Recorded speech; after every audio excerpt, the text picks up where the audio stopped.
سيدنا محمد وعلى آله وأصحابه أجمعين. اللهم صل على سيدنا محمد وعلى آل سيدنا محمد كما صليت على إبراهيم وعلى آل إبراهيم في العالمين إنك حميد مجيد. أعوذ بالله من الشيطان الرجيم. بسم الله الرحمن الرحيم. قال كم لبثتم في الأرض عدد سنين قالوا لبثنا يوما أو بعض يوم فاسأل العادين.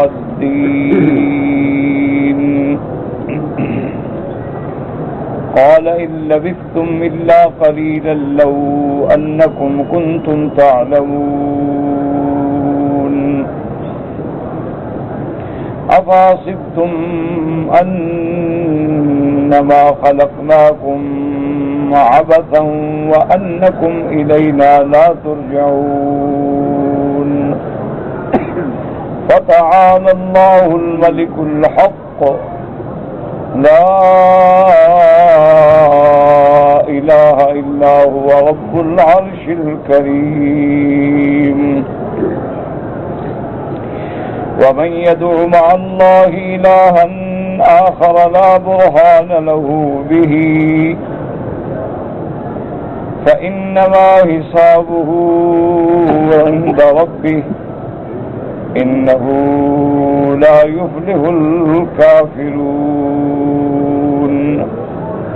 وقل رب اغفر وارحم وأنت خير الراحمين.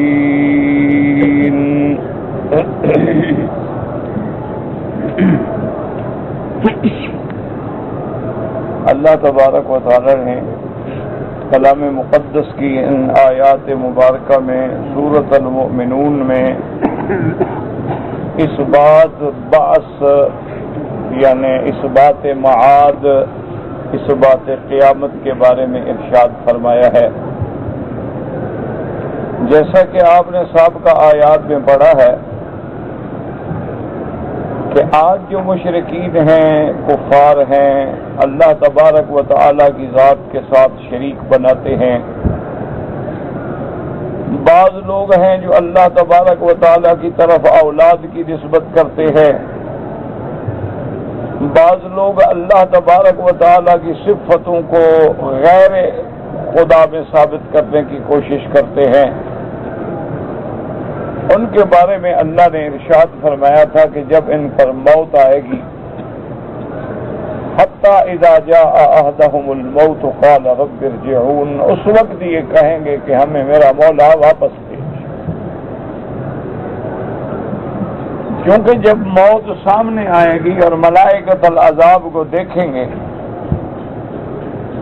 اور احوال قیامت سامنے آئیں گے، منظر سامنے آئے گا، پردے اٹھ جائیں گے، تو اب پکاریں گے کہ قال رب ارجعون، یا رب ہمیں واپس بھیج، لعلی اعمل صالحا فیما ترکت، کہ جو کچھ ہم نے چھوڑا غلطی کی، لیکن اب ہم واپس اگر آپ بھیج دیں تو صحیح عمل کریں گے، صحیح عقیدہ رکھیں گے. تو اللہ تعالیٰ کی طرف سے حکم ہوگا کلا، یہ رد ہوتی ہے کہ نہیں، یہ جو چیز نہیں ہو سکتی، ممکن نہیں، اللہ اپنے نظام کو کبھی نہیں توڑتے. انہا کلمۃ ہوا قائلھا، بس یہ ان کا کہنا ہے، یہ نہیں کہ اس میں کوئی حقیقت ہو یا کبھی پورا ہو. ان کے آگے جو ہے عالم برزخ ہے، اس وقت تک کہ جب وہ دوبارہ قبروں سے کھڑے کیے جائیں گے. جو مر گیا اس کے لیے قیامت قائم ہو گئی، اب وہ واپس نہیں ہوگا. اور اسی طرح اللہ نے فرمایا کہ آج جو منکرین ہیں، قیامت کی باتیں نہیں مانتے، عذاب قبر نہیں مانتے، عذاب حشر نہیں مانتے،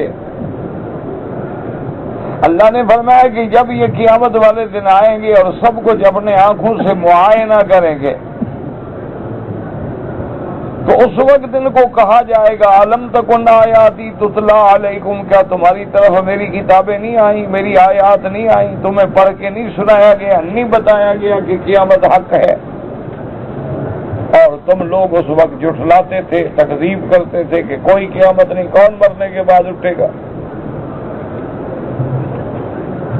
اس کے بعد اب کافر اور مشرکین جو ہیں وہ اقرار کریں گے، اعتراف کریں گے، قالوا ربنا غلبت علینا شقوتنا، آپ نے تو کتابیں بھی بھیجی، پیغمبر بھی بھیجے، ہمیں دعوت بھی ملی، لیکن ہائے ہماری بدقسمتی ہم پہ حاوی ہو گئی اور ہم گمراہ کردہ راہ لوگوں میں ہو گئے۔ اب پھر پکاریں گے کہ ربنا اخرجنا منها، اللہ ہمیں جہنم سے نکال۔ فَإِنْ عُدْنَا فَإِنَّا ظَالِمُونَ، اگر پھر ہم اسی اعمال کی طرف لوٹیں، عقائد شرکیہ کی طرف لوٹیں تو پھر ہم ظالم ہیں۔ لیکن اللہ تبارک و تعالیٰ فرمائیں گے، حکم دیں گے ملائکہ کو کہ ان کو بتا دو۔ محمد ابن کعب فرماتے ہیں کہ 5 دفعہ کافر سوال کریں گے اور آخری دفعہ حکم ہوگا اخسؤوا فیہا، ہمیشہ پڑے رہو بس، ولا تکلمون۔ اور ساتھ اللہ تبارک و تعالیٰ نے یہ بھی ارشاد فرمایا کہ تم تو ایسے بدبخت ہو، ایک تو یہ ہے کہ تم خود کافر تھے، خود مشرک تھے، خود منکر تھے، لیکن تم نے میرے خاص بندے جو تھے، انہو کان فریق من عبادی، میرے مومن بندے، ایمان والے بندے، یقولون ربنا آمنا، جو مجھ پر ایمان لائے اور مجھے بخشش مانگتے رہے، رحم مانگتے رہے، تم تو ان سے بھی مذاق کرتے تھے، فاتخذتموہم سخریا، تم نے ان کو مخول بنا رکھا۔ تو معلوم یہ ہوتا ہے، بات کو دماغوں میں رکھ لیں کہ اللہ اپنے بندوں کا بدلہ لیتے، اسی لیے حدیث مبارک میں آتا ہے کہ من آذی ولی فقد آذنتہ بالحرب، جو بندہ میرے کسی ولی، میرے دوست کو نقصان پہنچائے، تکلیف پہنچائے، دکھ پہنچائے، ان کو ایذا پہنچائے، تو گویا وہ اللہ سے جنگ لڑ رہا ہے۔ اس لیے قیامت میں بھی اللہ کافروں کو یہ فرمائیں گے کہ میرے محبوب لوگوں سے تم نے مذاق بنا رکھا تھا، حتیٰ کہ اس ٹھٹھا اور مخول میں تم یہ بھی بھول گئے کہ کبھی ہم نے اللہ کی دربار میں جانا ہے، حتیٰ انسوکم ذکری وکنتم منہم تضحکون، اور تم ان سے مذاق بنایا کرتے تھے۔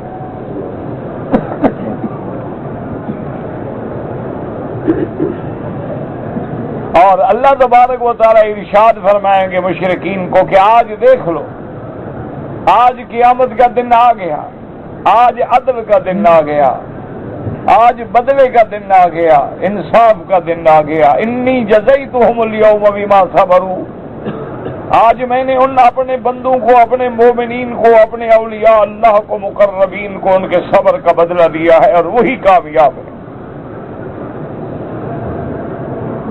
تو ان آیات مبارکہ میں ہمیں یہ سبق ملا ہے، اور یہ بات بھی یاد رکھیں کہ یہ سارا مسئلہ قیامت میں ہوگا، یہ سارا مسئلہ قیامت میں ہوگا، جنت، جہنم، سزا، جزا، نامہ اعمال۔ لیکن اللہ قرآن میں ایسے ذکر فرماتے ہیں کہ گویا قیامت ہو گئی اور جنت والے جنت میں داخل ہو گئے، جہنم والے جہنم میں داخل ہو گئے۔ وجہ کیا ہے کہ اللہ خبر دے رہے ہیں، اور اللہ کی خبر میں کبھی شک نہیں ہوتا۔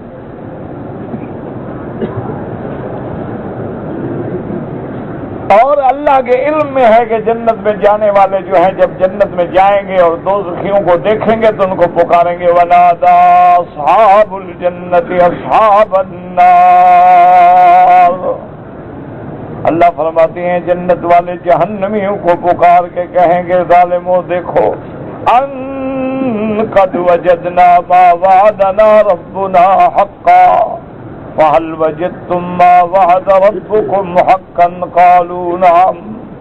اللہ تبارک و تعالیٰ فرماتے ہیں جب جنت والے جنت میں ہوں گے تو دوزخیوں کو پکاریں گے کہ دیکھو آج اللہ نے ہم سے جو وعدہ کیا تھا جنت کا وہ سچا ہو گیا، اور تم سے جو وعدہ کیا تھا عذاب کا تمہارے ساتھ بھی سچا ہوا کہ نہیں ہوا؟ وہ کہیں گے ہاں ہمارے ساتھ بھی سچا ہو گیا۔ قیامت میں ہوگا، ابھی تھوڑا ہوگا، لیکن صیغہ ایسا ہے ماضی کا کہ گویا جنت والے جنت میں داخل ہو گئے اور ان کو پکارے۔ ونادى أصحاب النار أصحاب الجنة أن أفيضوا علينا من الماء أو مما رزقكم الله. اسی طرح جہنمی جنت والوں کو پکاریں گے کہ ہمارے لیے کوئی پانی پھینک دو، کچھ پھینک دو، کوئی چیز پھینک دو ہم کھائیں. تو قالوا ان اللہ حرمہما علی الکافرین. اب مومن جواب دیں گے کہ ظالمو، اللہ نے جنت کی نعمتیں کافروں پہ حرام کر دی ہیں، تم نہیں کھا سکتے ہو. تو اس لیے ہمیشہ یاد رکھیں کہ قرآن ایسا منظر بیان کرتا ہے کہ گویا بالکل جنت بھی سامنے ہے، جہنم بھی سامنے ہے، جنت والے جنت میں کھڑے ہیں، جہنم والے جہنم میں کھڑے ہیں. ایک واقعہ ہے کہ ہر بندے کے سامنے وہ تصویر آ جاتی ہے، کیونکہ خبر اللہ دے رہے ہیں، اس میں کوئی شبہ نہیں. اور آج کے سبق میں اللہ نے فرمایا قال کم لبثتم فی الارض عدد سنین. اللہ تبارک و تعالی حکم دیں گے. یاد رکھو، بعض علماء فرماتے ہیں کہ اللہ تبارک و تعالی کافروں مشرکوں سے بات بھی نہیں کریں گے، براہ راست خطاب نہیں کریں گے. ولا یکلمہم اللہ یوم القیامہ، قیامت کے دن اللہ ان سے کوئی بات نہیں فرمائیں گے. یہ جتنی خطاب آتا ہے یعنی اللہ ملائکہ کو حکم دیں گے اور ملائکہ بات کریں گے. بعض علماء فرماتے ہیں ولا یکلمہم اللہ یوم القیامۃ ولا ینظر الیہم ولا یزکیہم. اللہ ان سے بات نہیں کریں گے. کیا بات ہے؟ یعنی رحمت کی بات نہیں کریں گے، پیار کی بات نہیں کریں گے، لیکن جھڑک اور سختی اور عذاب کی بات تو کریں گے. اس لیے اللہ تبارک و تعالیٰ فرمائیں گے براہ راست یا ملائکہ کی زبان سے قال کم لبثتم فی الارض، قال کم لبثتم فی الارض عدد سنین. اللہ فرمائیں گے اے مشرکو، اچھا یہ تو بتاؤ کہ تم نے دنیا میں کتنے سال گزارے ہیں. لیکن کافر چونکہ جہنم کا عذاب دیکھ رہے ہوں گے اور قیامت کے دن دیکھ رہے ہوں گے جہاں 50,000 سال کا ایک دن ہے، جہاں 1,000 سال کا ایک دن ہے، اور اس دہشت سے سب کچھ بھول کے کہیں گے قالوا لبثنا یوما او بعض یوم فاسأل العادین.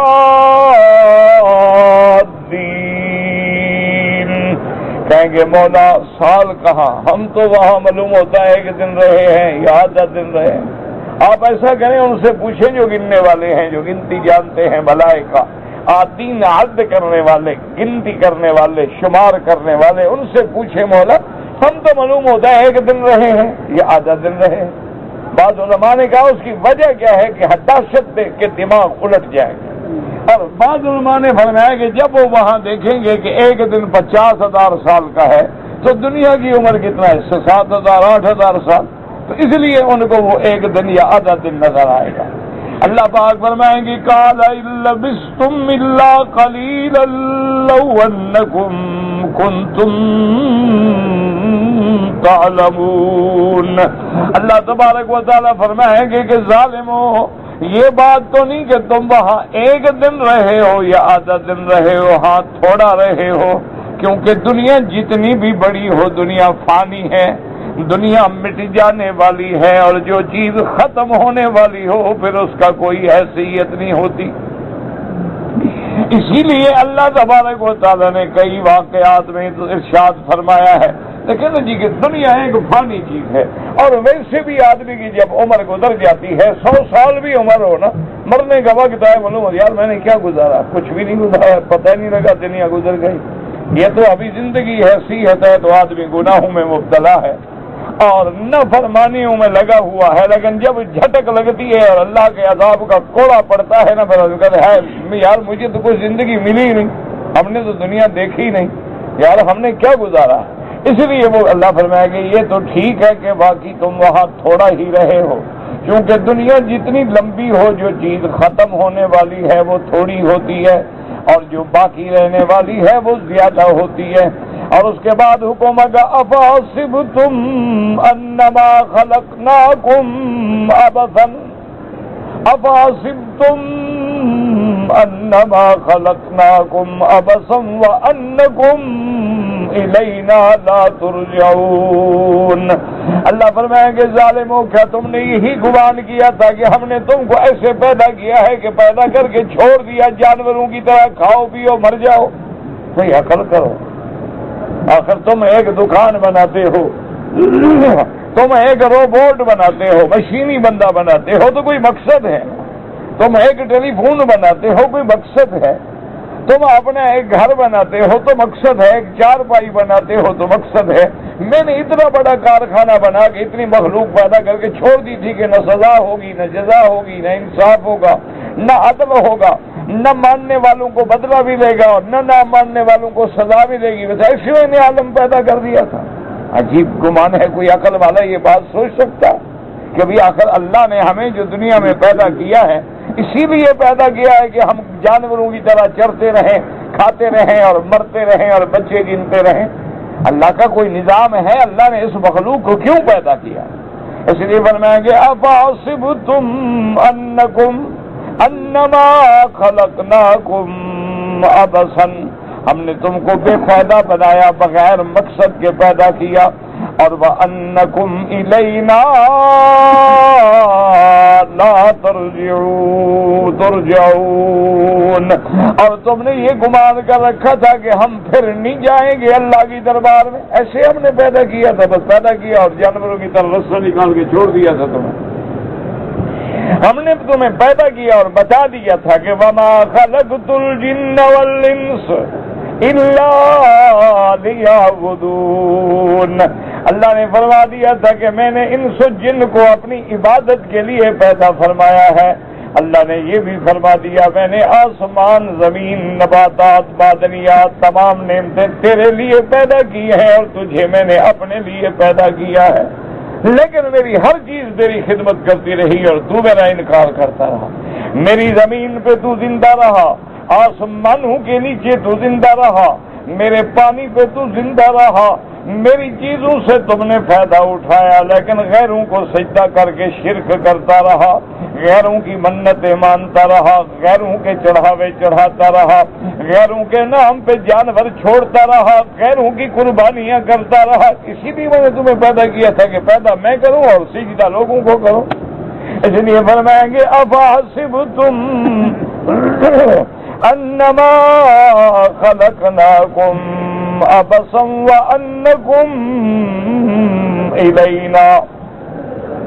وانکم الینا لا ترجعون، جیسے قرآن نے دوسری جگہ فرمایا یحسب الانسان ان یترک سدی، کیا یہ انسان یہی گمان کرتا ہے کہ اس کو اللہ نے پیدا کر کے چھوڑ دیا ہے جو چاہے کرو؟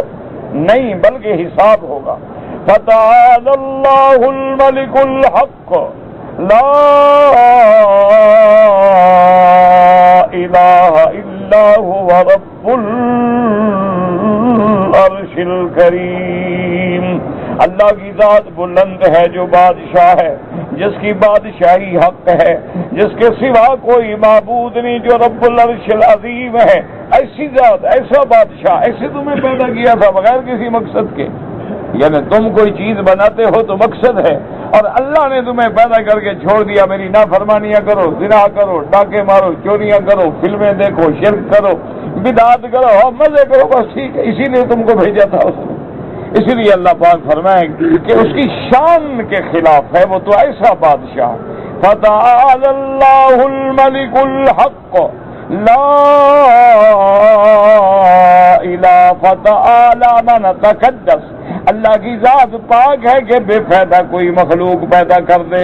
اللہ تبارک و تعالی بادشاہ ہے، اللہ تبارک و تعالی ہر صفت نقصان سے منزہ ہے۔ لا الہ الا ہوا، کوئی معبود برحق نہیں مگر اللہ۔ رب العرش الکریم، رب العرش الکریم، عرش کا کیوں ذکر کیا گیا؟ علماء نے فرمایا کہ 7 آسمانوں پہ پھر اللہ کی کرسی ہے، وسع کرسیہ السماوات والارض، اور کرسی کے اوپر پھر اللہ کا عرش ہے۔ تو گویا اللہ کا عرش سب کی چھت ہے، سب کو ڈھانپنے والا ہے، ساری مخلوق کو چھپانے والا ہے، اور بڑی شان والا، بڑے منظر والا ہے۔ اس لیے فرماتے ہیں فتعالی اللہ الملک الحق لا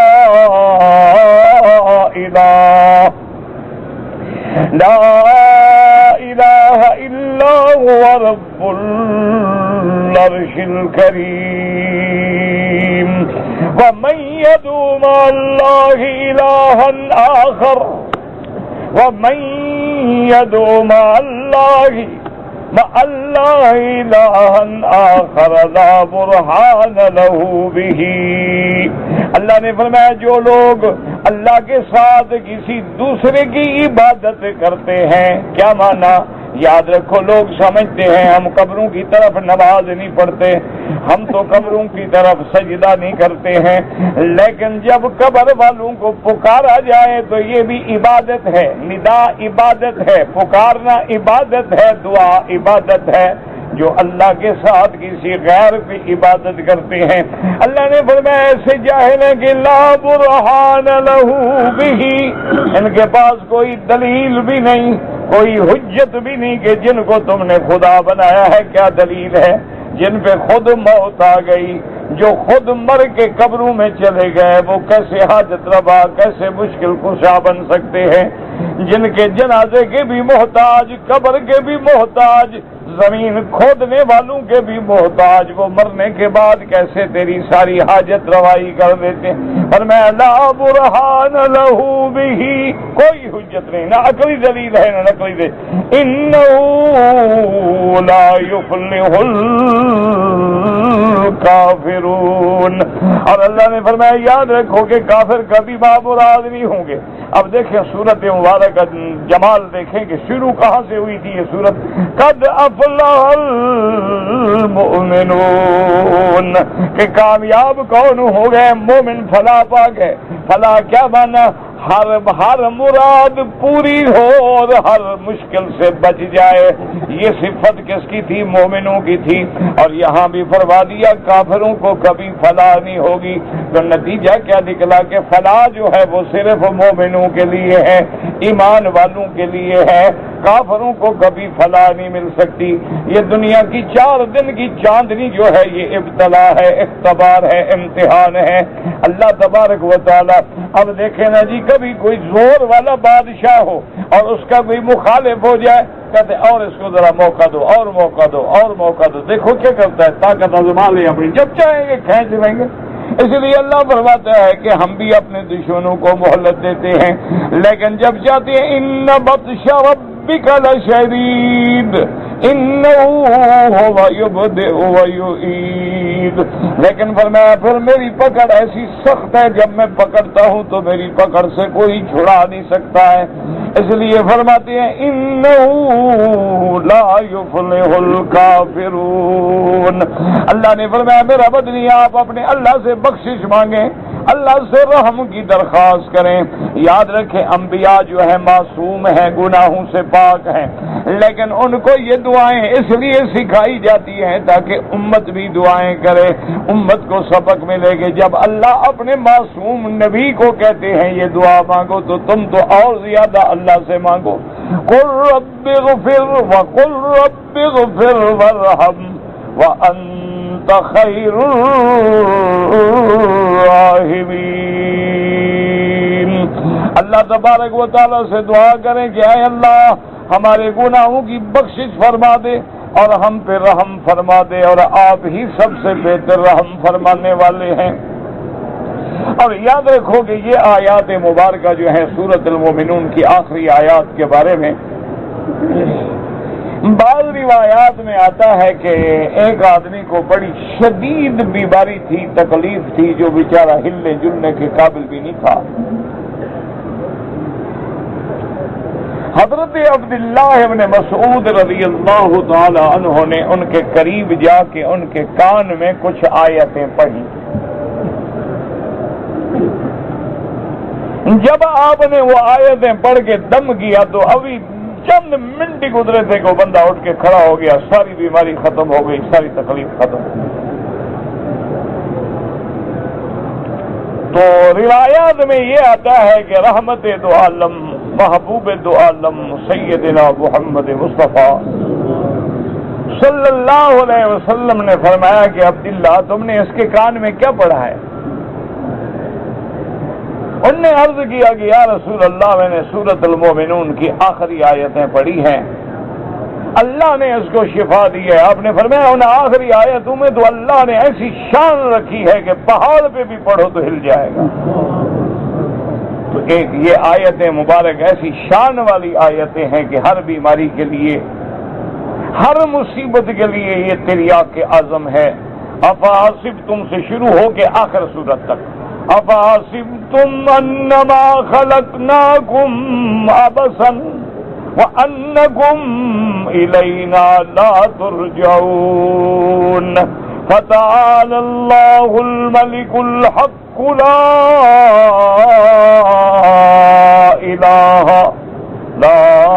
إله إلا هو رب العرش الكريم ومن يدعو مع الله إلها آخر لا برهان له به فإنما حسابه عند ربه إنه لا يفلح الكافرون وقل رب اغفر وارحم وأنت خير الراحمين۔ ہر مسلمان کے لیے یہ ایک عظیم نعمت ہے، اور مسلمانوں یاد رکھو اصل دعائیں وہی ہیں جو اللہ کے قرآن میں ہیں، اور اصل دعائیں وہی ہیں جو زبان محمد مصطفیٰ سے نکلی ہیں، کہ ان کے اندر نہ تو کوئی ترک جمالی ہے، نہ کوئی ترک جلالی ہے، نہ ان پہ اندر کسی رجعت کا خوف ہے، نہ ان کے وظیفے پڑھنے والوں پہ کسی اور بگڑ جانے کے اندیشے ہیں۔ اگر پڑھنے ہیں تو پھر قرآن پڑھو، اگر پڑھنا ہے تو فرمان محمد مصطفیٰ پڑھو، اور اس یقین کامل سے پڑھا کرو کہ یہ اللہ کا قرآن ہے اور اس میں جو حکم ہے وہ حق ہے، ذرا بھی دل میں تردد نہ ہو، اضطراب نہ ہو اور شک نہ ہو۔ اور باقی بات یہ ہے کہ ہم پڑھتے ہیں اثر کیوں نہیں ہوتا، تو حضرت عبداللہ ابن عمر رضی اللہ تعالی عنہما فرماتے ہیں آپ کی خدمت میں ایک بندہ آیا، انہوں نے کہا کہ عبداللہ ابن عمر، حضرت عمر کے بیٹے ہمیں ایک بات سمجھ نہیں آتی۔ انہوں نے فرمایا کیا بات؟ انہوں نے کہا حضور کے زمانے میں صحابہ جب تکلیف ہوئی فاتحہ پڑھی دم کیا بندہ ٹھیک ہو گیا، اب ہم تو فاتحہ بھی پڑھتے ہیں، یاسین بھی پڑھتے ہیں، ساری صورتیں پڑھتے ہیں، لیکن شفا نہیں ہوتی۔ تو حضرت عبداللہ ابن عمر نے فرمایا کہ میرے دوست اللہ کا قرآن تو برحق ہے، لیکن صحابہ والی زبان کہاں سے لے آؤں؟ کہ وہ پاک زبانیں تھیں، عقل حلال تھا، صدق مقال تھا، ان کے اندر حرام کا کوئی قطرہ بھی داخل نہیں ہوا تھا، اس لیے پھر زبان سے جو بات نکلتی تھی وہ گولی کی طرح اثر کرتی تھی۔ ہمارے حالات یہ ہیں کہ ہماری زبان، لیکن پھر بھی یہ یقین رکھا کرو کہ ان چیزوں کے پڑھنے والا پتہ نہیں کن کن بلاؤں سے بچا ہوا ہے جن کو ہم نہیں جانتے ہیں، نہ پڑھتا تو خدا جانے کیا ہو جاتا، کیونکہ اللہ نے اپنے پیغمبر کے بارے میں فرمایا فَلَوْلَا أَنَّهُ كَانَ مِنَ الْمُصَبِّحِينَ لَلَبِثَ فِي بَطْنِهِ إِلَى يَوْمِ يُبْعَثُونَ۔ اللہ نے فرمایا میرا یونس اگر میری پاکی بیان نہ کرتا، میری تسبیح نہ کرتا تو ہم مچھلی کے پیٹ میں قیامت تک رکھتے، لیکن ہم نے اسی تسبیح کی وجہ سے اس کو نکالا ہے کہ جب اس نے اسم اعظم کے ساتھ اللہ کو پکارا تو اللہ نے نجات دے دی، کہ جب انہوں نے پکارا اللہ الہ الا انت سبحانک انی کنت من الظالمین، اللہ فرماتے فاستجبنا له ونجیناہ من الغم، ہم نے حضرت یونس کی دعا سن لی اور ہم نے ان کو اس مصیبت سے، قید سے چھڑا دیا۔ اللہ پاک وہ تیرا پاک پیغمبر ہے، ہم تو گناہ گار ہیں، فرمایا نہ وَكَذَلِكَ نُنْجِي الْمُؤْمِنِينَ، ایمان والے جب بھی مجھے پکارتے ہیں میں ان کو بھی نجات دینے کے لیے تیار ہوں۔ تو دعا کریں اللہ عالم اسلام کو اس وقت مصیبتوں سے نجات دے۔ عالم اسلام پہ جو ابتلا کا امتحان کا دور گزر رہا ہے، دعا کرو اللہ اپنے ماننے والوں پہ مدد فرمائے، رحم فرمائے، نصرت فرمائے۔ آج کفر اسلام کو مٹانے کے لیے متحد ہو چکا ہے، مشرق اور مغرب ایک ہو چکے ہیں، شمال اور جنوب کی ہوائیں مل چکی ہیں، ہر جگہ ایک ہی فکر ہے، ہر جگہ ایک ہی تفکر ہے، ہر جگہ ایک ہی سوچ ہے کہ کس طرح اسلام کو اور اسلام کے نام لیواؤں کو مٹا دیا جائے۔ کبھی قرآن پہ حملہ ہے، کبھی دین پہ حملہ ہے، کبھی عقائد پہ حملہ ہے، کبھی اسلام پہ حملہ ہے، کبھی اسلامی تعلیمات پہ حملہ ہے۔ اصل مقصد ان کا کچھ نہیں ہے، وہ کہتے ہیں جہاں سے ندائے اللہ اللہ آ رہی ہے بس اس کو مٹنا چاہیے تب یہ مٹ جائیں گے۔ تو دعا کریں کہ یا اللہ اگر آپ نے ہماری مدد نہ کی ہم تو کمزور ہیں، کہاں جائیں گے؟ اگر آپ نے نصرت نہ کی اور اپنے دین اسلام کی حفاظت کے لیے وہ اپنی شان قدرت نہ دکھلائی تو ہم تو عاجز ہیں، ہم تو کمزور ہیں، بے سہارا ہیں، بے وسیلہ ہیں اور بالکل جاہل ہیں، محتاج ہیں۔ ایک سوئی بنانا بھی میرا مولا ہم نہیں جانتے ہیں، لیکن تیری قدرت پہ ہمیں یقین ہے کہ تو اپنی شان کن فیکون کا اظہار فرما دے۔ اللہم انک ملیک مقتدر ما تشاء من امر یکون، اللہم کن لنا ولا تکن علینا وانصرنا علی من بغى علینا۔ بہرحال آپ کے بھائی نے مدینہ منورہ سے احرام باندھا اور نیت کر لی کہ گاڑی بیر علی جب رکے گی تو نیت کروں گا، لیکن گاڑی نہیں چلی، اس نے ابھی نیت بھی نہیں کی، لبیک بھی نہیں پڑا، چادریں اتار دیں۔ پھر شام کو جب گاڑی روانہ ہوئی تو پھر احرام باندھا۔ کوئی بات نہیں، بات یہ ہے کہ احرام جب نیت کر لو تو اب نہیں اتار سکتے۔ ایک آدمی نے ابھی نیت ہی نہیں کی، 2 رکعت بھی نہیں پڑھی، لبیک بھی نہیں پڑھی، تو صرف چادریں باندھنے کا نام تو احرام نہیں ہے، تو یہ تو لباس احرام ہے۔ اصل احرام اس نیت کا نام ہے۔ جب بندہ پڑھتا ہے لبیک اللہم لبیک لبیک لا شریک لک لبیک لبیک بعمرۃ لبیک بحجۃ، تو اب اس کا احرام شروع ہوتا ہے۔ احرام 2 چادروں کا نام نہیں ہے، یہ تو لباس احرام ہے کہ احرام میں ہم کپڑا کیا پہنے۔ اب اگر آپ 2 چادریں پہن کے 2 سال پھرتے رہیں یہ تھوڑا ہوگا کہ آپ احرام میں ہیں۔ احرام کی جب تک نیت نہ ہو اگر اتار دیا تو کوئی حرج نہیں۔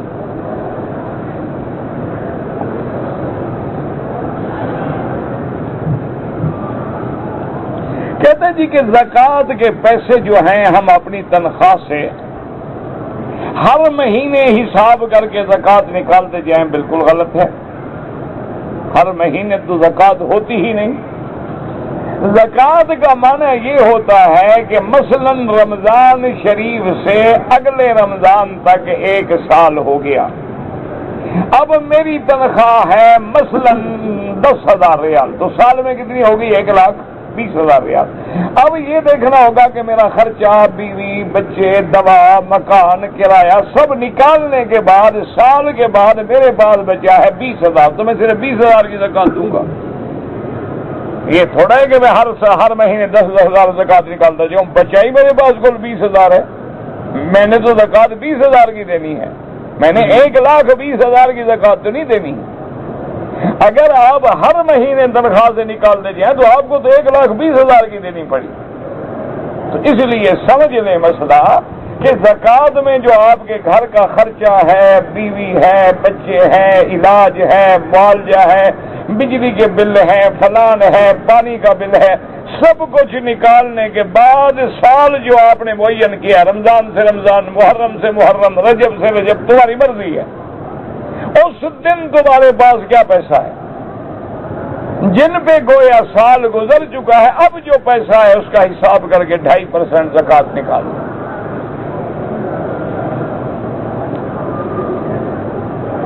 کہتے ہیں جی کہ اگر کسی کی ماں نعوذ باللہ اللہ معاف کرے بد کرداری پہ تل جائے اور وہ اپنی اولاد کو بھی بد کرداری پہ مجبور کرے تو ایسی ماں کو قتل کر دینا جائز ہے؟ بالکل نہیں، قتل کرنے کا معنی یہ ہوگا کہ وہ تو زنا کے گناہ میں ہے اور تم اس سے بڑے گناہ میں آ جاؤ گے قتل کے، اور قتل بھی ماں کا۔ تو اس کا علاج یہ ہے کہ اگر وہ تمہاری نصیحت قبول نہیں کرتی، دور ہو جاؤ ایسی ماں سے،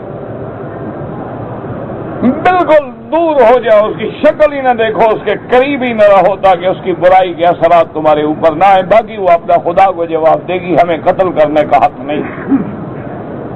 ہاں اگر اسلام کی حکومت ہے تو متعلقہ محکمے کو اجازت دے سکتے ہو، لیکن اگر ثبوت پیش نہیں کرو گے تو محکمہ تمہاری گردن پہ 80 کوڑے رکھے گا۔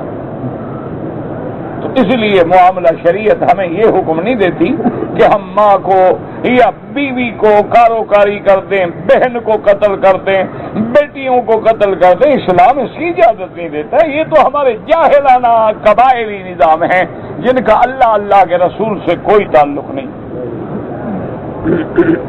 اسی لیے ایک صحابی نے حضور صلی اللہ علیہ وسلم نے جب یہ واقعہ بیان فرمایا کہ اگر کوئی بندہ نعوذ باللہ اپنی بیوی سے کسی کو گناہ کرتے ہوئے دیکھے تو اس کو چاہیے کہ 4 گواہ پیدا کرے۔ جب تک 4 گواہ نہیں ہوں گے شریعت سزا نہیں دے سکتی۔ تو ایک صحابی تھے، وہ جوش میں آ گئے، انہوں نے کہا یا رسول اللہ یہ تو بڑی عجیب بات ہے کہ میری بیوی گناہ میں مبتلا ہو، زانی زنا کر رہا ہے، میں گواہ بلانے جاؤں جب تک وہ زنا کر کے آرام سے چلا جائے؟ میں تو برداشت نہیں کر سکتا، میں تو دیکھوں گا تو اسی وقت قتل کر دوں گا دونوں کو۔ حضور جلال میں آ گئے، آپ نے فرمایا اچھا تو مجھ سے بھی زیادہ بغیرت ہو؟ فرمایا انا اغیر منکا، میں تم سے زیادہ غیور ہوں، واللہ اغیر منی، اور اللہ مجھ سے بھی زیادہ غیرت والا ہے۔ جب اللہ نے یہ قانون بنایا ہے تو اس میں حکمت ہے، خدا کے قانون کو مت چھیڑو، کیونکہ اللہ نے جہاں سزا ایسی رکھی ہے کہ رجم کر کے پتھر مار مار کے مار دیا جائے، تو وہاں اللہ نے ثبوت بھی مشکل رکھا ہے۔ ایسا نہ ہو کہ روزانہ لوگ 4 آدمی جھوٹے کھڑے کر کے اپنی بیویوں کو پتھر مرواتے رہیں۔ اسلام کا قاعدہ ہے، اصول ہے کہ اگر سزا سخت ہے تو ثابت کرنا اور زیادہ سخت ہے۔ اتفاق سے کبھی کوئی قانوناً چیز بن گئی، ثابت ہو گیا تو ایسی سزا ہے کہ پھر کوئی جرت ہی نہیں کر سکتا گناہ کرنے کی۔ اور اسلام یہ نہیں چاہتا کہ تم آج کل تو گواہ ملتے ہیں، عدالت کے باہر کھڑے ہوتے ہیں، 1000-2000 روپیہ دو، ہر گواہی دینے کے لیے تیار ہے۔ ماشاءاللہ داڑیاں بھی ہوتی ہیں، پگڑیاں بھی ہوتی ہیں، قرآن بھی سر میں رکھ کے گواہی دے دیں گے۔ کہو جیسی وہ کہتے ہیں جی کیا ہے، جھوٹی قسم کھائی ہے، 10 مسکینوں کو کھانا کھلا دیں گے، اگر 2 لاکھ دے کے شہادت دی ہے 500 کا کھانا کھلا دوں گا بس۔ او بدبختی یہ معنی نہیں ہوتا کھانے کھلانے کا، وہ تو یہ ہے کہ ہم نے غلطی کی، قسم کھائی، توڑ بیٹھے تو کفارہ۔ یہ تھوڑا ہے کہ پہلے نیت کر کے ارادہ کرنے، اللہ ایسا عذاب دے گا کہ جس کا تصور ہی نہیں کر سکتا بندہ۔ تو اس لیے اب صحابی کہتے ہیں کہ حضور نے جب مجھے فرمایا، حضور بھی جوش میں آ گئے، فرماتے میں گھر آیا تو میرے گھر میں یہ واقعہ مجھے پیش آ گیا، اللہ نے مجھے امتحان میں مبتلا کر دیا۔ تو اس لیے ہمیشہ ایسی جرت نہ کیا کرو۔ یہ قبائلی نظام ہیں، یہ جاہلیت کے نظام ہیں، کبھی لوگوں کو آگ میں چلاتے ہیں، کبھی لوگوں کو پانی میں ڈبوتے ہیں، کبھی لوگوں کو کاروکاری کا الزام لگا کے قتل کر دیتے ہیں۔ اگر کوئی ایسی بات ہے، اسلام نے ہمارے لیے طلاق رکھی ہے، طلاق دے دیں، دفع کر دیں، دور کر دیں، آئندہ تاکہ نہ تم اس کا چہرہ دیکھو نہ وہ تمہارا چہرہ دیکھے، دونوں ایک دوسرے سے بعید ہو جاؤ۔ قتل کرنے کی ہمیں کوئی اجازت نہیں۔ اچھا ویسے دیکھو عجیب لوگ ہیں، غیرت یہ ہے کہ جس بندے نے گناہ کیا ہے اس کو بھی، اور بیوی یا بیٹی یا بہن دونوں کو قتل کر دیں گے۔ اچھا لیکن اگر بچ جائے تو سردار کو دے دیں گے کاری۔ یعنی وہاں غیرت کا یہ حال ہے، اور یہاں پہ غیرتی کا یہ حال ہے کہ سرداروں کے گھر میں 20-20, 30-30, 40-40 نوجوان لڑکیاں کاری ہو کے وہاں نوکری کرتی ہیں، خدمت کرتی ہیں، ان کے نوکروں سے گناہ کرتی ہیں، اور سردار جب چاہے بیچ دے۔ وہاں تمہاری غیرت کہاں مر جاتی ہے؟ یہ سب جھوٹ ہے۔ اصل قانون وہ ہے جو اللہ کا ہے اور اللہ کے رسول کا ہے اور اسلام کا ہے۔ نہیں بنتی گناہگار ہے سمجھاؤ، نہیں مانتی الگ ہو جاؤ۔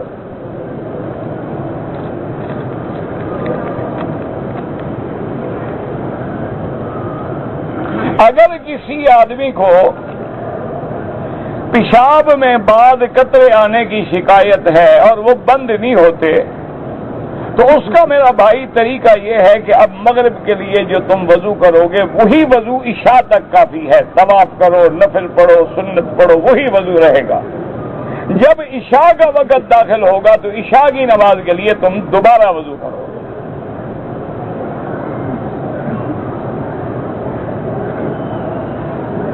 کہتے جی کہ شیعہ کے ساتھ شادی کرنا جائز ہے۔ میرا بھائی شیعہ کی کوئی ایک قسم نہیں ہے، سینکڑوں قسمیں ہیں، لیکن بہتر یہ ہوتا ہے کہ آدمی نہ کرے۔ اس کی وجہ ہم نے یہ دیکھا ہے، خدا کی قدرت ہے کہ مائیں اپنے بچوں پہ اثر انداز ہوتی ہے، باپ تو رہتے باہر ہیں، نتیجہ یہ نکلتا ہے کہ کل کو اولاد بھی گمراہ ہو جاتی ہے، اور اولاد وہی راستہ اختیار کرتی ہے جو ماں کا راستہ ہوتا ہے، کیونکہ والدین تو گھر میں ہوتے نہیں۔ کہتے جی کہ بعض لوگ جو ہیں ذکر کرتے ہیں، کمرہ بند کر کے بیٹھ جاتے ہیں۔ بہرحال اگر اس کو وہ کاروبار نہیں بناتے، اللہ کے ذکر میں تنہائی چاہتے ہیں اور تفکر چاہتے ہیں، تدبر چاہتے ہیں، تو پھر تو کوئی حرج نہیں۔ اگر ریا ہے، دکھلاوا ہے اور ایک ڈرامہ بازی ہے تو پھر حرام ہے۔ کہتے جی پورے مکہ مکرمہ میں جتنی مسجدیں ہیں ان سب میں 1 کا 1 لاکھ ملے گا۔ ہاں، پورے حرم میں 1 کا 1 لاکھ ملے گا۔ کہتے جی کہ اگر ایک آدمی کو شبہ ہو گیا نماز میں کہ میں نے ایک سجدہ کیا ہے، دوسرا سجدہ نہیں کیا، تو سجدہ صاف کر لے۔ اگر سجدہ صاف نہیں کرے گا تو نماز دوبارہ پڑھنی ہوگی۔ زمزم میں کفن دھونے کا کوئی نہ حکم ہے، نہ حدیث ہے، نہ صحابہ نے دھویا ہے۔ کہتے جی کہ خانہ کعبہ کے یمنی کونے میں لوہے کے کیل لگے ہوئے ہیں، جن نے لگائے ہیں ان سے پوچھو مولوی وکی نے لگائے ہیں، کس کا میں جواب دوں؟ ہاں، جنہوں نے لگائے پکڑو ان کو۔ ہاں، بے وقوف آدمی، یہ کوئی مسئلہ ہے، پتھر جوڑنا ہوگا، کیل لگا دی، عجیب بات۔ کہتے ہیں جی حضرت علی کی پیدائش کعبے میں ہوئی تھی، چلو ہوئی تھی ٹھیک ہے، تو کیا ہو گیا؟ نہ کعبے میں پیدائش ہو جانے سے کیا ہو جائے گا؟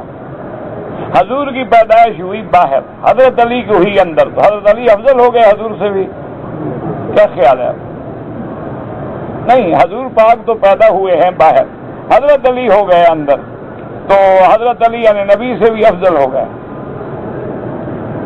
ماشاءاللہ، اس لیے کہ کعبے کے اندر پیدا ہوئے تھے نا۔ تمہارے علاقے میں جب عورتیں بچہ پیدا کرنے کا درد ذیل شروع ہوتا ہے تو مسجد بھیجتے ہو یا ہسپتال بھیجتے ہو؟ کیا خیال؟ حضرت علی کی ماں اتنی کم عقل تھی کہ جب درد شروع ہوا کعبے کے اندر داخل ہو گئی؟ کوئی عقل بھی کیا کرو نا۔ کعبے سے مراد ہے حرم، کہ حضرت علی کا گھر کہاں تھا؟ حرم میں، تو آپ حرم میں پیدا ہوئے۔ جیسے اللہ فرماتے ہیں حج کی بکری کعبے میں ذبح کرو، ہدین بالغ الکعبۃ، کہ ہدی کی بکری جو ہے کعبے میں پہنچاؤ۔ تم مینا میں ذبح کرتے ہو کہ کعبے میں کرتے ہو؟ لیکن کعبہ کہا گیا کیونکہ سارا حرم جو ہے وہ کعبہ بھی ہے، مسجد الحرام بھی ہے، وہ حرم بھی ہے، تو گویا حضرت علی حرم میں پیدا ہوئے۔ حدود حرم کہاں تک ہے؟ کل آ جانا، کٹھے چلیں گے انشاءاللہ۔ اب پتہ ہو جائے اس پہ مسئلہ، میں اس کو لے کے جاؤں دکھاؤں اس کو۔ انا للہ و انا الیہ راجعون، بس اللہ ہدایت دے، اور کیا کر سکتے بابا۔ ہر طرف سے حدود حرم کے بورڈ لگے ہوئے ہیں، ایک گاڑی لے لو اور سارے چکر لگاتے رہو، نظر آ جائیں گے۔ تو ایک مسجد تنعیم حد ہے، جعرانہ حد ہے، شمیسی حد ہے، ادھر طریق لیس پہ حد ہے، گاڑی لے لو، وہاں باقاعدہ لکھا ہوا ہے حدود حرم۔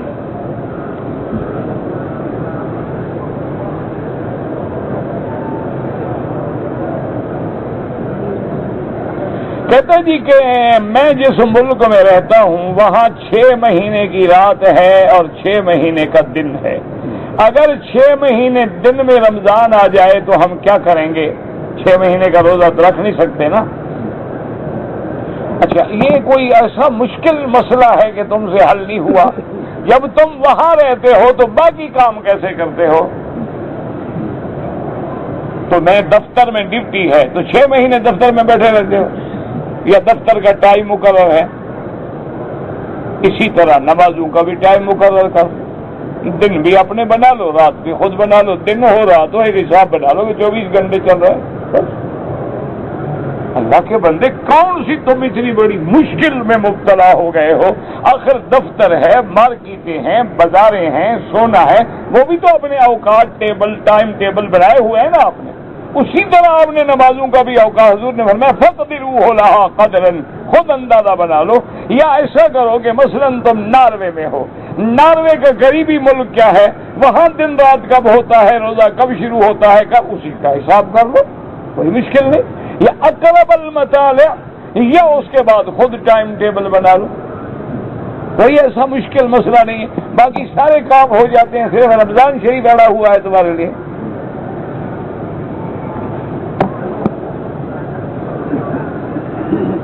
کہتے جی کہ رات کو 12 بجے بھی سورج تک کھڑا رہے، ہمیں کیا ہے، ہم سورج کے پجاری ہیں۔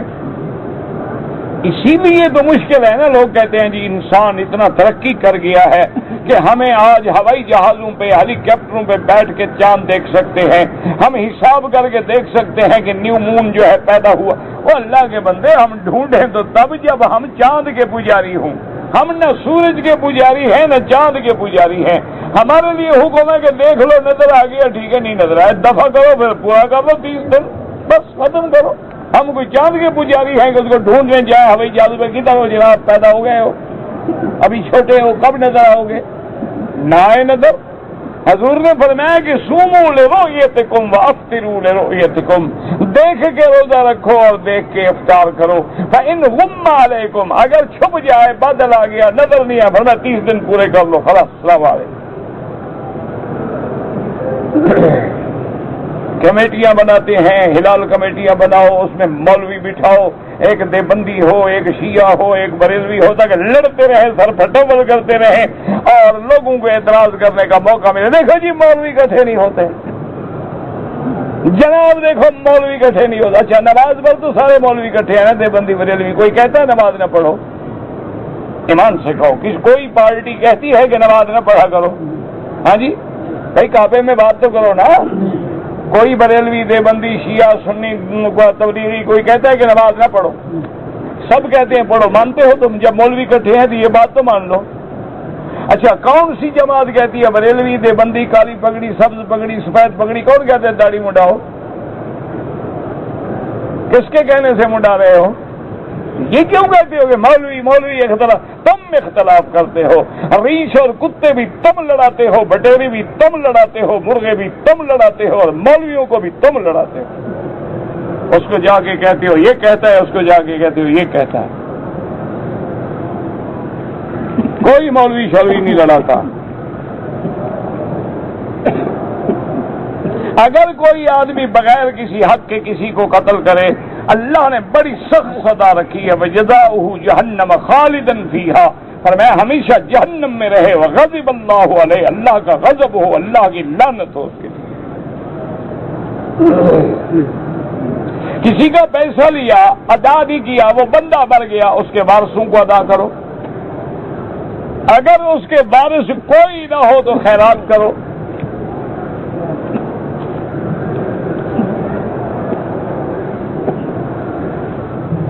کہتے جی قرآن کریم عربی میں لکھا ہوا ہے، میں چاہتا ہوں کہ اس کی تفسیر پڑھوں، تو ہر زبان میں تفسیر بھی موجود ہے، پڑھو، کس نے منع کیا ہے؟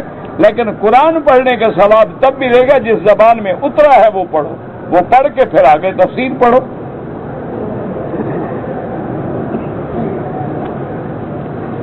جو لوگ داڑھی نہیں رکھتے ہیں، گناہ ہے، وہ فاسق ہو جاتے ہیں، گناہ کبیرہ کا ارتکاب کرتے ہیں۔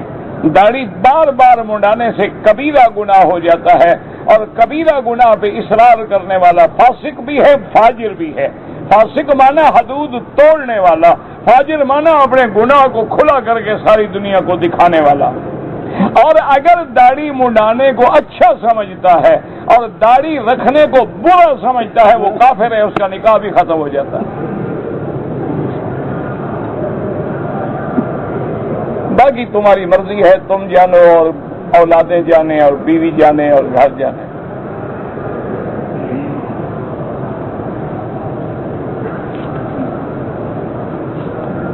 غازی علم دین نے گستاخ رسول کو قتل کیا تھا۔ بہرحال وہ گستاخ رسول کا قتل کرنا جائز ہے، لیکن وہ بھی شریعت نے حکم دیا حکومت کرے گی، ہر بندہ نہیں۔ اگر ایک بندے نے جذبات میں آگے کر دیا ہے وہ جانے، اللہ اس کا معاملہ جانے، لیکن اسلام نہیں اجازت دیتا۔ اسلام کہتے ہیں حاکم کے پاس لاؤ، حاکم کے پاس لاؤ گے تو وہ زندیق ہے، اس کی سزا ختم ہے۔ عورت بغیر محرم کے طواف کر سکتی ہے؟ ہاں جی بالکل کر سکتی ہے۔ آج کل تو بازار پھر سکتی ہے، تم طواف کے مسئلے پوچھ رہے ہو یار، چھوڑو بھائی۔ آج کل یہ مسئلہ پوچھا کرو کہ شوہر بغیر عورت کے طواف کر سکتا ہے؟ عورت کا مسئلہ کیوں پوچھتے ہو؟ آج کل تو شوہر بیچارے یتیم بچے ہیں، دیکھا نہیں پیچھے جوتیاں بغل ہیں کیسے۔ سر اللہ نے فرمایا فکر نہ کرو، تم اسلام کو چھوڑو، میں تمہیں عورتوں کے آگے ذلیل کر کے ان کے جوتے تیرے سر پہ رکھواؤں گا۔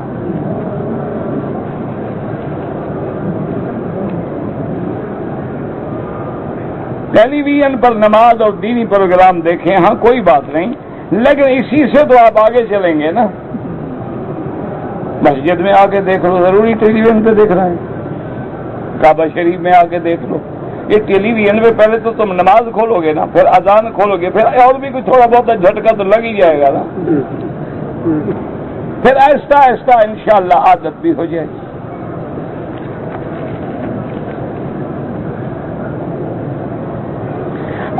حضور پاک پر درود پیش کیا جاتا ہے، صلاۃ و سلام پڑھے جائیں تو حدیث میں ہے، سنتے ہیں، شفاعت کی درخواست وہ دعا ہے اور دعا صرف اللہ سے کی جاتی ہے۔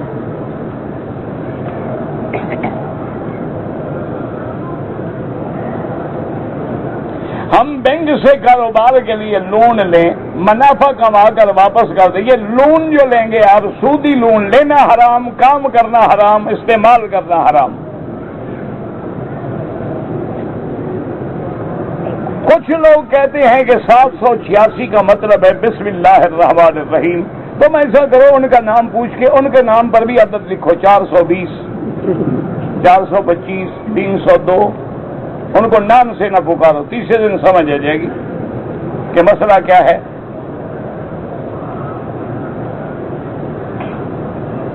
ایک آدمی نے اپنے بھائی کے قتل کا بدلہ قتل کیا ہے، بالکل غلط ہے، دنیا میں سزا قتل بھی لے گی اور آخرت میں بھی سزا ہوگی۔ اللہ کے قانون کو کیوں توڑا؟ اس نے تو توڑا تھا، تم نے بھی بدلہ لے کے قانون توڑ دیا، فرق کیا رہا؟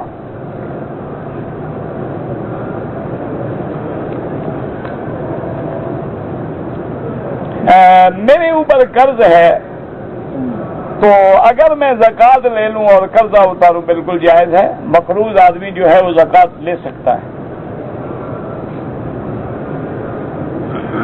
میری بیوی کے پاس زیور ہے، کیا اس پر میرا حق ہے؟ زیور بیوی کا ہے، تمہارا کیوں حق ہے؟ اب یہ بھی کھانا چاہتا ہے نا، اپنے تو کھا گیا نا، اپنا تو فی امان اللہ ہے نا، اب بیوی کے پاس ہے تو وہ بھی وصول کرنا چاہتا ہے، تمہارا کوئی حق نہیں جناب، کھاؤ گے تو لعنت ہے، حرام ہے، حقوق العباد ہے، پکڑے جاؤ گے۔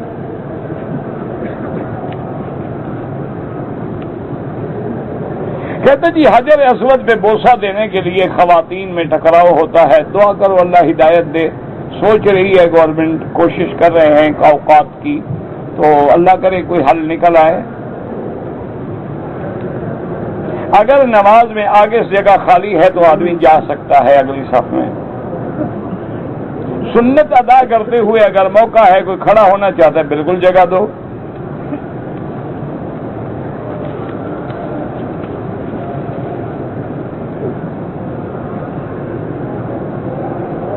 کہتے جی کہ حرم شریف میں لوگ جو ہیں جمعرات والے دن کھجور اور قہوہ تقسیم کرتے ہیں، ہمارے ہاں بھی قبروں پہ لوگ کرتے ہیں، یہاں تو کسی کی قبر نہیں ہے، صاف ظاہر ہوا کہ یہ قبر پہ نہیں کر رہے۔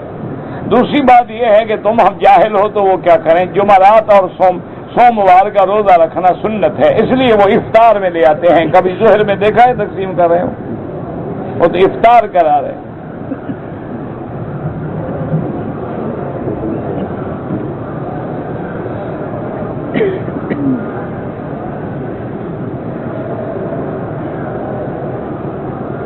کہتے جی کہ ایک لڑکے نے شادی کی، 2 بچے ہوئے، جھگڑے پر طلاق دے دی، اس نے دوسری شادی کی، اس سے بھی ایک بچہ ہوا، پھر دوسری کو چھوڑ کر پہلی سے شروع کر کے نکاح کر لیا، ٹھیک ہے کوئی بات نہیں، نکاح تو ہو گیا، لیکن یہ بس اسی چسکا لیتا رہتا ہے، کبھی اس کو چھوڑ دیا کبھی اس کو چھوڑ دیا۔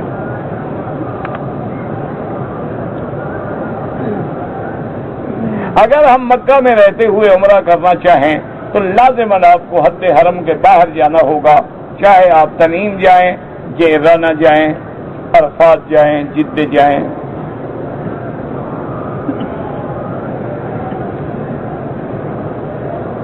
ایک عورت نے دوسری شادی کر لی، اس کے شوہر پہلے گھر والے جو بچے ہیں وہ اس کو امی کہتے ہیں، اور کیا کہیں، اس کے ہیں جو اولاد تو کیا کہے، شوہر جو بدل گیا اولاد بھی بدل گئی۔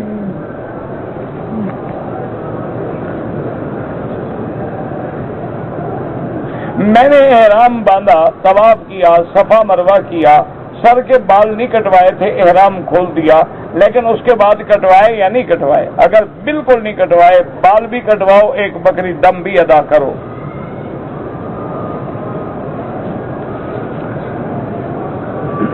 جرابوں پر مسح ہو سکتا ہے، امام احمد بن حنبل رحمۃ اللہ علیہ کے نزدیک تو جائز ہے۔ امام ابو حنیفہ رحمۃ اللہ علیہ فرماتے ہیں کہ اگر موزہ چمڑے کا ہے یا جراب ہے لیکن نیچے منعل ہے، نیچے چمڑا لگا ہوا ہے، پانی اندر داخل نہیں ہو سکتا تو مسح ہو سکتا ہے۔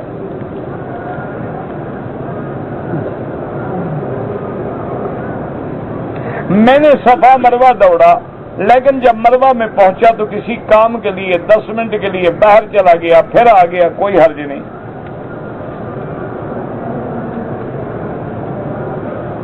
اگر آپ نے عمرہ کر لیا لیکن بال نہیں کٹوائے تو بال بھی کٹوائیں، ایک بکری دم بھی ادا کریں۔ کسی کو واجب القتل قرار دینا ہمارے بس میں نہیں ہے، نہ ہم کسی کو کہہ سکتے ہیں۔ جو آدمی ظاہراً کلمہ پڑھتا ہے مسلمان ہے، باطن جانے اللہ جانے۔ حرم میں کافروں کا داخلہ جو منع ہے اللہ نے منع کیا، انما المشرکون نجس فلا يقربوا المسجد الحرام بعد عامهم هذا، اور حضور نے اعلان فرما دیا کہ اللہ نے حکم دے دیا ہے، لہذا جن لوگوں کا معاہدہ ہے معاہدے کے بعد، ورنہ باقی کو اتنی مدت دی جاتی ہے سب حرم سے نکل جائیں۔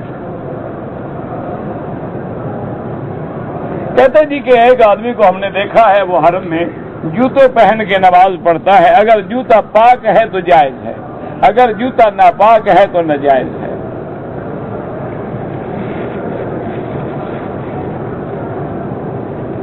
اگر ایک عورت نے مدینہ منورہ سے حیض تھا عمرہ نہیں کیا تو وہ عمرے کا نیت کر سکتی تھی، نہیں کیا ہے تو زیادتی کی کہ میقات سے بغیر عمرے کے آ گئی مکے میں، اب جب پاک ہو جائے عمرہ کرے، یا تو مدینہ جا کے عمرہ کر لے، پھر کوئی دم نہیں۔ اگر مسجد عائشہ سے عمرہ کرے تو ایک بکری بطور دم دینی ہوگی۔ واللہ اعلم۔ اللهم صل على سيدنا محمد وعلى آل سيدنا محمد كما صليت على إبراهيم وعلى آل إبراهيم في العالمين إنك حميد مجيد يا حي يا قيوم يا ذا الجلال والإكرام يا إلهنا إله كل شيء إلها واحدا لا إله إلا أنت يا سلام يا شافي يا سلام يا شافي يا سلام أفحسبتم أنما خلقناكم عبثا وأنكم إلينا لا ترجعون فتعالى الله الملك الحق لا إله إلا هو رب العرش الكريم ومن يدعو على الله إلها آخر لا برهان له به فإنما حسابه عند ربه إنه لا يفلح الكافرون قل رب اغفر وارحم وانت خير الراحمين اللهم اشفنا واشف مرضانا ومرضى المسلمين اللهم اشفنا واشف مرضانا ومرضى المسلمين اللهم اشفنا واشف مرضانا ومرضى المسلمين يسر امورنا وامور اولادنا وبناتنا وامور المسلمين اللهم انصر الاسلام والمسلمين اللهم انصر الاسلام والمسلمين اللهم اهلك اعداءك اعداء الدين اللهم احفظ سائر بلاد المسلمين وهذا البلد الامين واجعلها امنا مطمئنا سخاء رخاء الى يوم الدين اللهم انا نعوذ بك عن جهد البلاء ودرك الشقاء وسوء القضاء وشماتة الاعداء یا اللہ یا اللہ یا اللہ عالم اسلام کی عزت کا فیصلہ فرما یا اللہ کفر کی ذلت کا فیصلہ فرما یا اللہ بیماروں کو شفا عطا فرما بے حیاؤں کو حیا عطا فرما یا اللہ بے اولادوں کو اولاد عطا فرما جن کی اولاد ہے ان کو صالح بنا بے روزگاروں کو روزگار عطا فرما قرض داروں کے قرض عطا فرما ظاہری باطنی بیماریاں پریشانیاں دور فرما جن کے گھروں میں بچیاں ہیں ان کے رشتے آسان فرما پورے عالم میں ہدایت کی فضا پیدا فرما دین کا احیاء پیدا فرما یا اللہ ہر کلمے پڑھنے والے کو دین کا داعی اور دین کا سپاہی بنا یا الہ العالمین ہمیں مانگنا بھی نہیں آتا بغیر مانگے رحم فرما اور جن دوستوں نے دعاؤں کے لیے لکھا ہے کہا ہے سب کی دعائیں حاجتیں پوری فرما ربنا تقبل منا انک انت السمیع العلیم وتب علینا انک انت التواب الرحیم سبحان ربک رب العزة عما یصفون وسلام علی المرسلین والحمد للہ رب العالمین اللهم صل علی سیدنا محمد وعلى آل سیدنا محمد كما صلیت علی ابراہیم وعلى آل ابراہیم فی العالمین انک حمید مجید